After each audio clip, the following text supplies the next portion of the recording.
Home stretch. Okay, so for our next presentation, we're going to hear from eBay.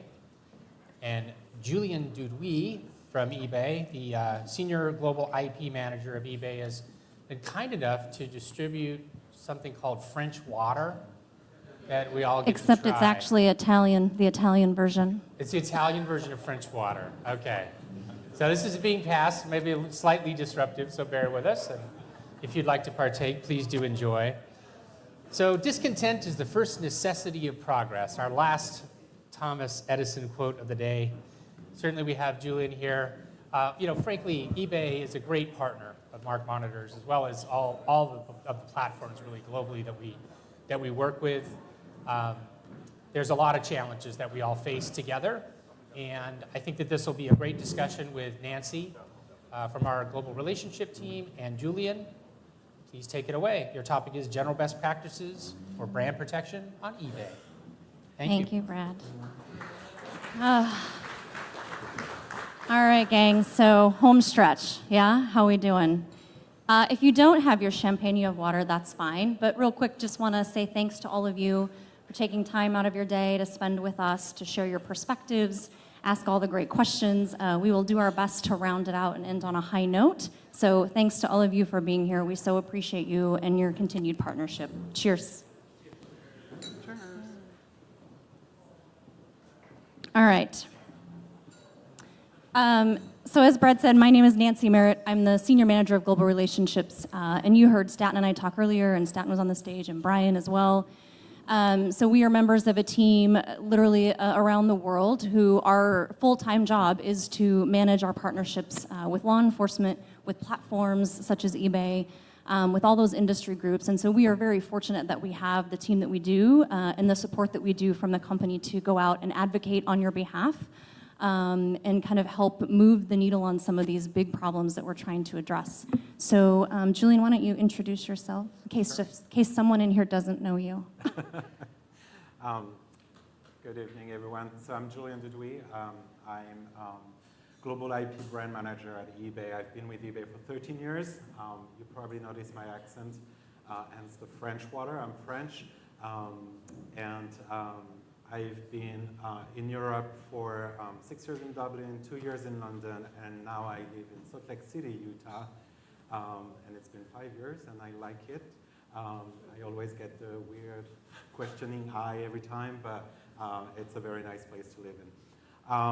So I overview the relationship with brand owners as well as the Vero program. For those of you out, I hope most of you are familiar with the program, but it stands for Verified Right Owners Program. It's the notice and takedown program we have for brand owners to use and report infringing content on the platform. That's me in a few words. Yeah, so you've been doing this a long time in this space, particularly on the eBay side and working with a lot of different brands. What, as far as like the Vero program goes, the traditional program, what are kind of the biggest pitfalls that you see? I mean, your team is processing, thousands of reports a day, right? Infringements. I don't know what the average is, but I know it's a big number. So, but what are kind of the common things that you see? I mean, I know we've even reached out to you to be like, I'm not sure we did this right. And, we're always kind of learning the ins and outs. And you guys are having to evolve and change. So, can you kind of give us some advice on how we can improve that process? Yeah, and maybe I'll just start with just a few words about the program. I'm guessing most of you knows about it, but who does not know about what the Vero program is? Okay, so there are a few people, so that's good. No, we can do it quick. Basically, we have a form. We also have a tool called the Vero reporting tool, which is an eBay account where you can report easily on eBay directly. It goes to our team. So we have a team of 22 people in the US, another 18 in Dublin, and then a couple in Asia as well. And so once we receive the claim, either through a web form or the tool, we review it and we just take down the listings. Now what's interesting as well is there's a few features that are interesting for brand owners to use. There's, in terms of, we were talking earlier about education, we do have the About Me page for brands to create and to explain their intellectual property rights.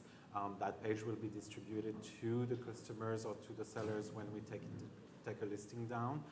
So it's a great educational tool, and that avoids sellers reaching out and asking questions on why did you remove my item.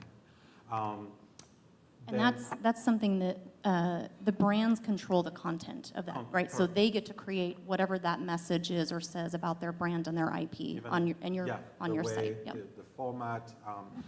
The only requirement we have is it needs to be about intellectual property. But aside from that, the content is coming from the brand owners. We also have, and I think we're one of the few that do that through the Vero program, at least in the US when it relates to counterfeits, the brands can request personal information. And so that helps you offline to conduct your investigations. That's something that has been proven very useful. So that's Vero. In terms of how best to enforce or monitor, I mean, in terms of monitoring, I know you might have vendors like MarkMonitor, but we also have through eBay the search advanced features that can be used and help you find specific items on the site or infringing items.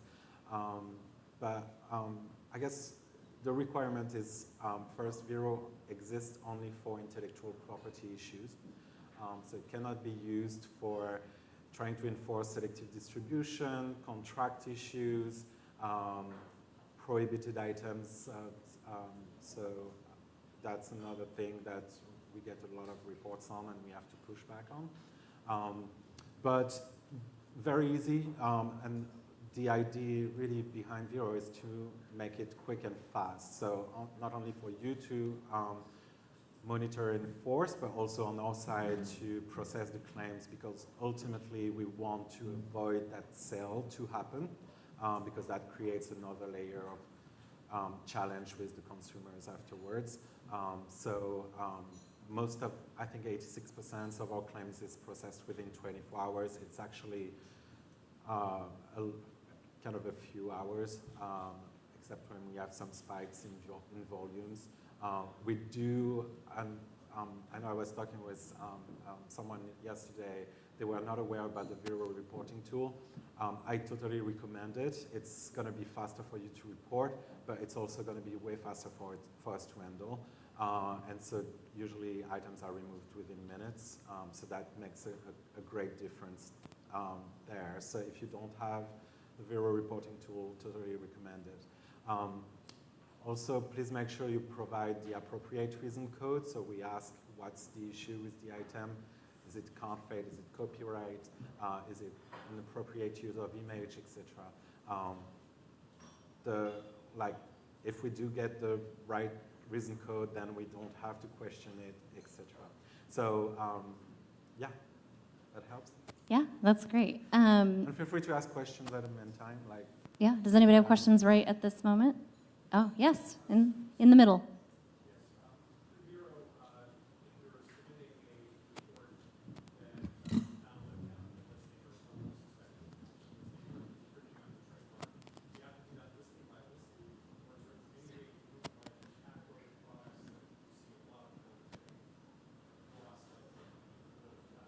So I'll repeat that question in case some people didn't hear it. So the question was about reporting. Do you have to report listing by listing, like individual at a time, or is there a way to like bulk report and group them together? Did I get that synopsis fairly well? Okay, yeah. No, that's a great question. So through the Vero reporting tool, you're going to be able to report as bulk for the same seller. So if the seller has multiple listings that are infringing, you can report them all at once. But you do have to include all the listing numbers, right? Kind of those individual numbers. Tool, you just click the infringing listings, so that facilitates the report. I guess to extend beyond Vero, and another part of my job is also partnering with brands. There's I guess a lot of people beyond Vero that do work to protect eBay from counterfeits, but against fraud in general. We have teams that try to identify fraudulent activity, and that includes counterfeits. And by partnering and talking with brands, we do put in place measures to identify counterfeit products before, hopefully, the brands can see them or the consumers. We I guess try to get as well as many insights that we can leverage to put in place measures. So that's something that we do as well on the side, aside from you. Any other questions at the moment? Okay, so you said a couple of things in there that I'm going to jump around a little bit, but I want to follow on. So one is, so we've talked about Vero, and as you said, that's really for IP infringement. It's pretty straightforward, right? We have trademark and copyright, and you have all the codes, and they're listed in there. It's pretty straightforward.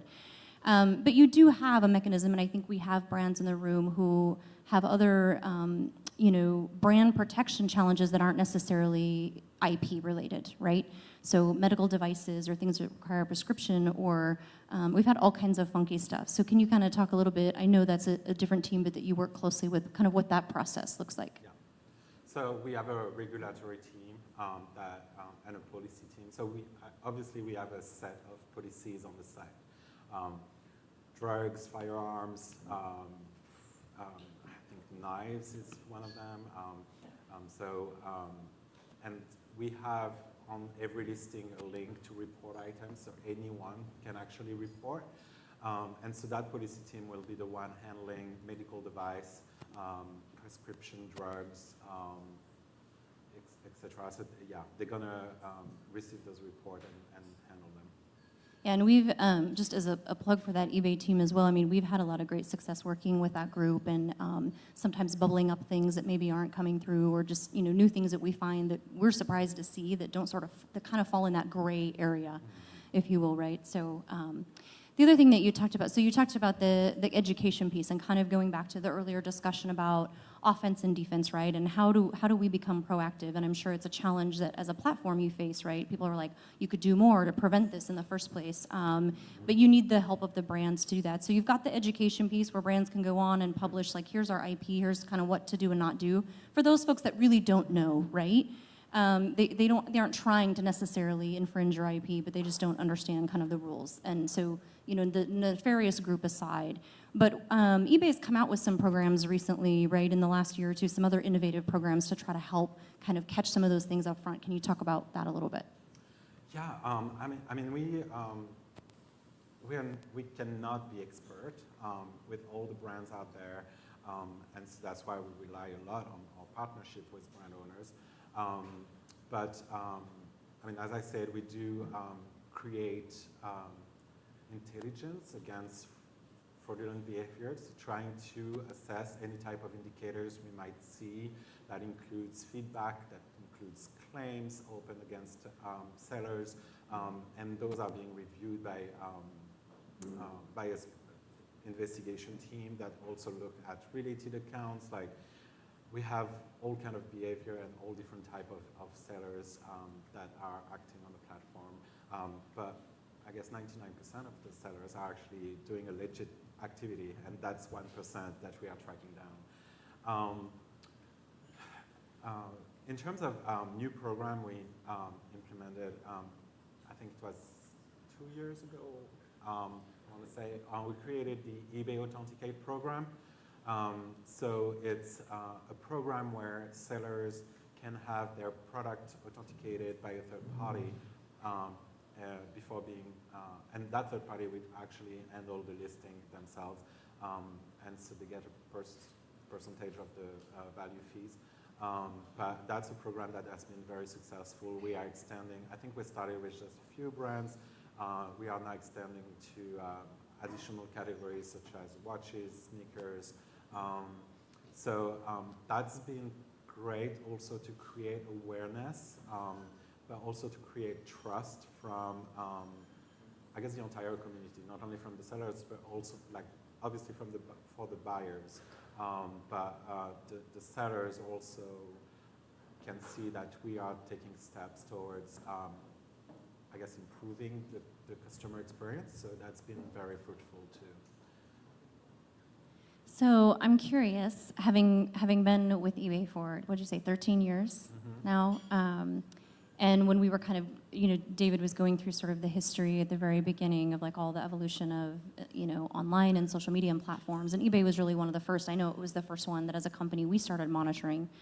How have you seen it change in the last 13 years? Maybe for better or for worse? Like what have you kind of observed in your time? And then of course my follow-on to that will be, what do you think is going to be next? In terms of eBay, I mean, back in the days, we owned PayPal, and that was, I mean, from a fraudulent activity, that's been very useful because we knew better the customer. We split up with PayPal about 2 or 3 years ago, and it's been a little bit more challenging because we do have policies in place for when you register on eBay and having accurate information. Obviously, the fraudsters try to bypass any measures we have. But we are actually coming back into the payment world. So we are building our own eBay payment system. I think it's already in beta test right now. It's been publicly announced. So I have big hopes because that's going to help better for us to track the money and have a better idea on who's behind the account. So that's one of the big things that I think is going to help a lot in terms of having a safe platform. And what do you think is going to happen next? What's the next big thing in terms of like the online world space that we live in and counterfeits? I mean, any ideas if you had a crystal ball? I have no idea. I'm just going with the flow. Right? I don't know. I think AI is kind of a big thing too. There's been a lot of research on. I think we have in our app. I think you can just take a picture of whatever, and then it's going to bring up similar products that are available on for sale. So that trying to, I guess, make it easier and easier for the customers to buy, to trade on online marketplace in general. I'll toss back out to the audience. Any questions out there? Now we are warm, sleepy, and slightly inebriated. Everybody's gone through the champagne. It's a great combo. Oh my gosh, we got to hang in. So in terms of kind of back to your role in working with brands, what does that look like? I mean, like a day-to-day for you. Again, you've been doing this for a long time. I know you travel a ton. You obviously do events like this for us and for others. You really kind of participate in that industry involvement and advocacy. But how can brands work with you? I mean, what are the kinds of things that they come to you with or that you can maybe assist them with, whether they're new to this or they've been doing it for a long time? Yeah. So similarly, you have different kind of profile for sellers. You also have different kind of profile for brands. You have brands that have no idea what brand protection is, and it's someone from their business contacting you. They're just upset about having their products on eBay in general. When you have also brands with a very structured brand protection team. And so you kind of have to adapt. It's a lot of education, talking with the brands and explaining how it works, how to make the best of it, and how to make sure it's successful. We have, there's brands that usually the first stop will be to contact Vero. We make it easy. There's a full help pages explaining how it works. I'm attending, as you said, like a lot of conferences, and so it's great to network and understand challenges that brands are facing. So we don't want the brands to be silent sufferer. We actually want them to reach out. Try to be nice when you do. That helps. Sending me an email or sending Vero an email will be more helpful than sending a cease and desist. Either way, we all work towards the same goal. I think a lot of people are struggling to realize that. We're all working towards the same goal. We don't want counterfeits. being available to the public. There's health and safety issues. But again, it's just how to work together to reach that goal. And so if we all work in silos, we're not going to get anywhere. Well, and to your point, right, you and your team can't be experts in every single brand that passes through your platform. So you need the help and the assistance of the brands to kind of educate you as well, right? Yeah, And to help you kind of learn and know their different business problems. Products released for every brand, like we just can't keep up. There's always products that are more popular, and it goes with the trends. You always have that Christmas toy that will be very, very popular, and we know it's going to be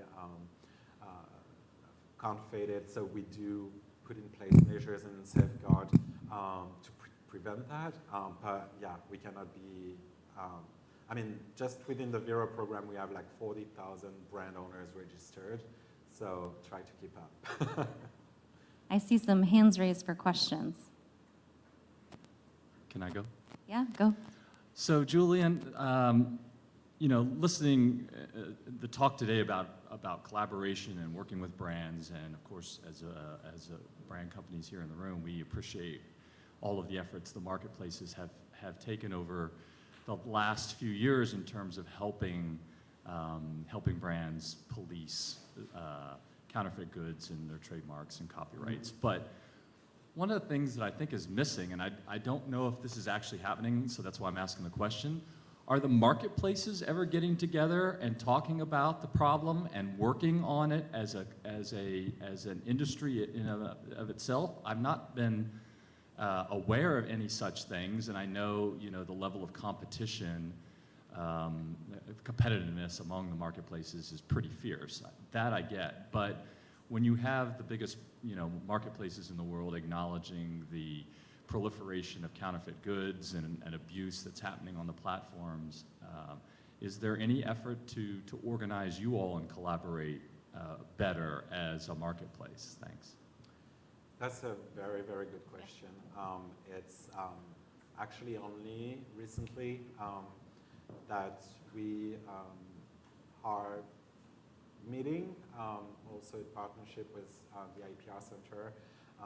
There's nothing concrete right now. It's just discussions and see what can and cannot be shared. I mean, we all have to be compliant with privacy laws, etc. And so it gets challenging. But there's discussions. Where it's going to go, I cannot tell you right now, but it's happening. We have a meeting in Boston during IACC in Utah. So yeah, hopefully it will get somewhere. But yeah, I think we all see the benefits. I mean, usually when a seller is selling on one platform, is also trading on others, trying to reach as many potential clients as they can. So we do see some benefits. It's just probably how can we make that happen with like being compliant and also ensuring that we also have law enforcement involved because we want to target that criminal aspect of that activity. Any other questions?